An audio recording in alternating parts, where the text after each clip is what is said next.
Have you ever caught yourself looking in the mirror and thinking, when did I start feeling so tired? Maybe it's not just the lines around your eyes or the stiffness in your joints. Maybe it's that quiet sense that your energy isn't what it used to be, or that the spark you once carried now flickers more gently. If you've ever felt that way, you're not alone. And more importantly, there's something you can do about it. You see, staying youthful after 65 isn't about denying your age.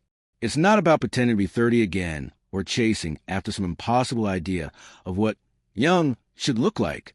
It's about holding on to the energy, the strength, and the joy that make life feel full at any age. The good news? You don't need to overhaul your life or adopt a million new habits.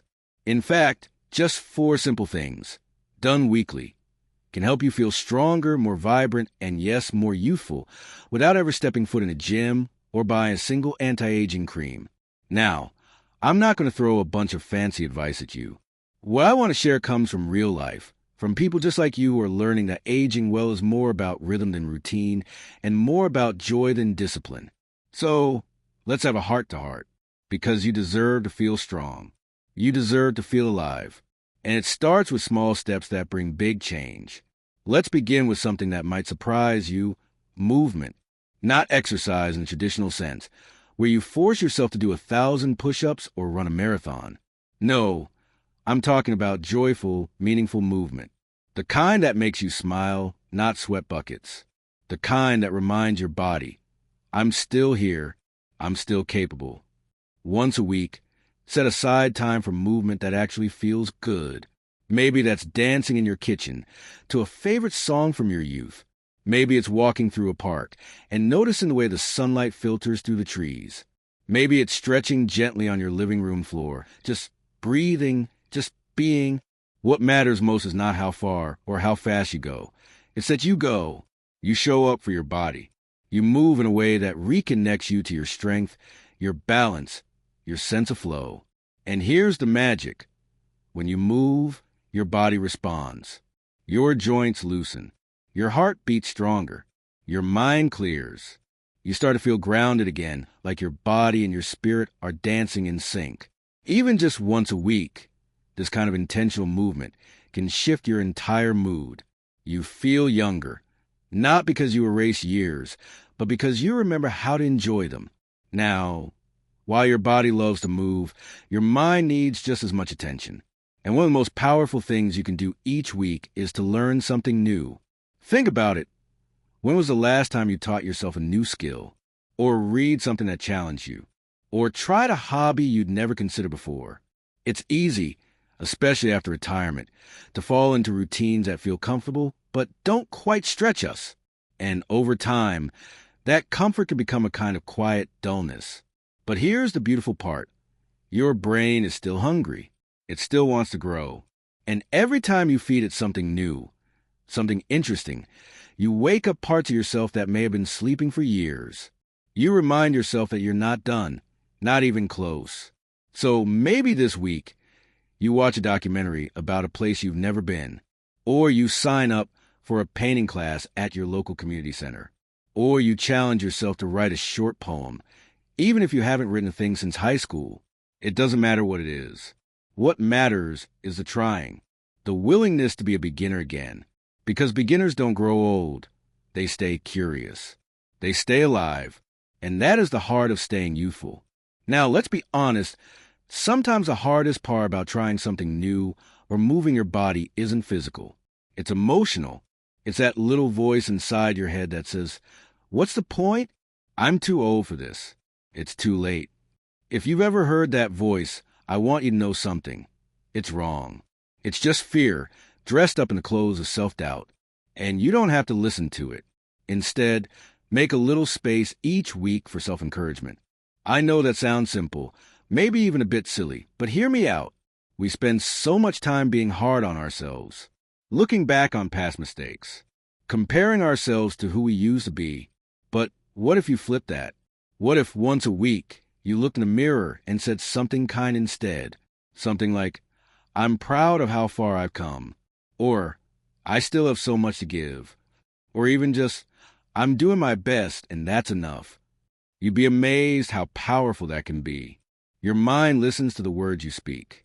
When you speak with kindness, your thoughts soften, your stress lessens, your energy lifts, and you begin to walk a little taller, smile a little easier, live a little lighter. This isn't about pretending everything's perfect. Life after 65 comes with its own set of challenges. Some days are slower, some losses feel sharper, and some aches don't go away. But you are still here, still learning, still moving, still growing. And that, my friend, is what youthfulness is all about. When you start moving your body with joy, when you feed your mind with something new, when you speak gently to yourself instead of tearing yourself down, you start to glow in a different way. Not like a spotlight, but like a candle that refuses to go out. Steady, warm, radiant from within. And that glow, it's not reserved for the young. It belongs to anyone willing to keep showing up for themselves, 1 week at a time. Now, while moving your body and keeping your mind engaged are powerful steps, there's another piece that often gets overlooked. But it's just as important. It's something so simple, yet deeply nourishing. And that's connecting with others. Yes, real connection. Heart to heart, face to face, or even voice to voice. Human connection doesn't just lift your mood, it strengthens your spirit. You see, we're not meant to live in isolation. But as we grow older, it can become surprisingly easy to slip into a quieter world. Friends move away. Loved ones pass on. Family members get busy. Days start to blend together. Before you know it, a week goes by and you realize you haven't really talked to anyone. Not about how you're really feeling. Not about what you're excited about or what's been on your heart. So once a week, make it a point to reach out. Don't wait for someone else to call. Be the one who picks up the phone, or knocks on a neighbor's door, or invites an old friend out for a cup of tea. And if you're thinking, but what if they're too busy? Reach out anyway. Sometimes people are just waiting for a nudge. A reminder that someone cares. And when that someone is you, the connection becomes even more meaningful. Connection doesn't have to be long or fancy. Even a 10-minute chat with someone who listens can make you feel seen. A shared laugh can remind you that joy still lives inside you. A hug, even if it's just a quick one, can make the world feel a little less cold. These moments don't erase the hard days, but they do shine a bit of light into them. And week by week, that light starts to grow. And what if there's no one nearby? What if your circle feels small these days? That's okay. You're not alone in feeling that way. But connection can be found in unexpected places. A community class, a library event, even volunteering one morning a week. It's not about what you do. It's about being around others, feeling part of something again. Because when you feel connected, you don't just feel younger. You remember who you are. Not just someone aging gracefully, but someone still needed, still loved, still full of life. And while connecting with others can be deeply energizing, there's something else, something quieter, that also plays a key role in keeping you strong and youthful. That's the weekly habit of pausing and reflecting. Yes, reflection. The act of stepping away from a noise, sitting in silence, and just listening to your inner world. You might think, why would I need to reflect? I know what I've been through. But that's exactly why it's important. We move through life so quickly, especially in our younger years, that sometimes we don't process the lessons we've learned. We forget how far we've come. We overlook the beauty of our own resilience. Taking just a little time each week, maybe sitting by the window with a cup of tea, maybe journaling your thoughts, maybe taking a quiet walk where you let your memories come and go, can do wonders. It allows your spirit to breathe. It gives space for gratitude to grow. It helps you reconnect with your why you keep moving, why you keep learning, why you keep showing up. Sometimes, during these quiet moments, an old dream might resurface. A childhood memory might warm your heart. Or you might simply sit with the truth that, yes, aging is hard, but you've handled every twist and turn with more grace than you give yourself credit for. Reflection isn't about dwelling on regrets. It's about honoring your story. And when you do that weekly, you begin to walk through life a little more rooted, a little more confident, and a little more at peace. And peace, as it turns out, is one of the most powerful ways to stay youthful. because peace quiets the noise of not enough. It calms the pressure to keep up or compete. It gives your body a break from stress and your mind a break from worry. And in that space, something beautiful happens. You begin to glow again, not from anything external, but from the inside out. These weekly habits, joyful movement, learning something new, connecting with others, and making time to reflect, aren't just tasks to check off a list. They're gentle reminders that your body still matters, that your mind is still alive, that your heart still has so much to give, and that your presence here and now is a gift. And maybe that's the most important message of all, that even though the world may rush on, and even though youth in the physical sense may slowly shift into something quieter, your inner light doesn't have to fade. It can still burn bright, through action, through connection, through care. It's easy to think that strength only comes from lifting weights, or that youthfulness is only found in smooth skin and quick steps. But real strength, the kind that matters most, comes from showing up for yourself again and again. And real youthfulness, that comes from staying curious, staying kind, and staying connected to life. So maybe this week you start small, one walk, one new idea, one heartfelt conversation, one quiet moment just for you. And then next week you do it again and again, until these moments become part of the rhythm of your life, not obligations, but blessings, not chores, but choices, the kind of choices that keep you rooted in vitality. And maybe, just maybe, you'll find that aging isn't about fading, but about unfolding, becoming more of who you truly are, one beautiful week at a time.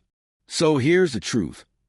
Growing older isn't a sign of fading, but a sign of blooming into a new season of life.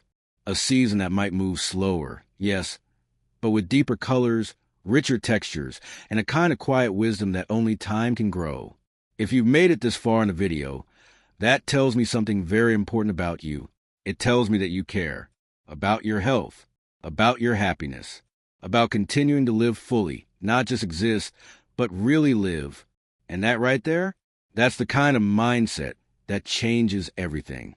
Because once you decide to keep showing up for yourself, age stops being something to fight and starts becoming something to embrace. So let's take a moment to look at those 4 powerful weekly habits one more time. Simple steps, but strong impact. Move joyfully, even once a week, just for you. Dance, walk, stretch, breathe. Let your body feel alive. Learn something new, a new recipe, a fact, a story, a hobby.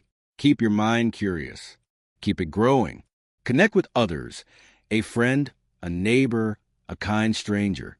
You were made for connection. Don't let silence convince you otherwise. Reflect with love.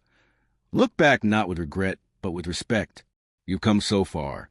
Let that give you peace and purpose. None of these require perfection. They don't require money or youth or fancy tools.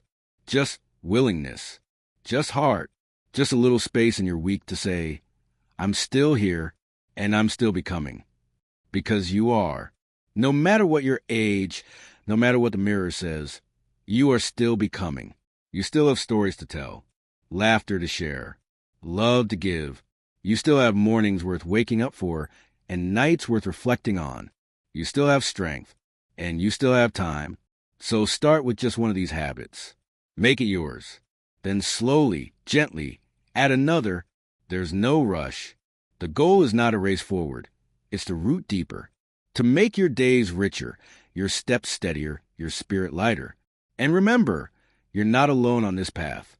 All over the world, there are people like you, wise, caring, open-hearted souls who want to live the rest of their lives in a way that feels meaningful. If that's you, welcome. You're in good company. If you found value in today's video, I invite you to leave a comment below. Tell me, which of these 4 habits speaks to you the most? What's one small step you'll take this week to bring a little more strength, joy, and youthfulness into your life? And if you haven't already, don't forget to like, subscribe, and hit the notification bell so you never miss another video that puts your well-being first. This channel is all about celebrating life after 60, and I'd love for you to be part of this growing, vibrant community. Until next time, remember this. It's never too late to feel strong. It's never too late to feel young at heart.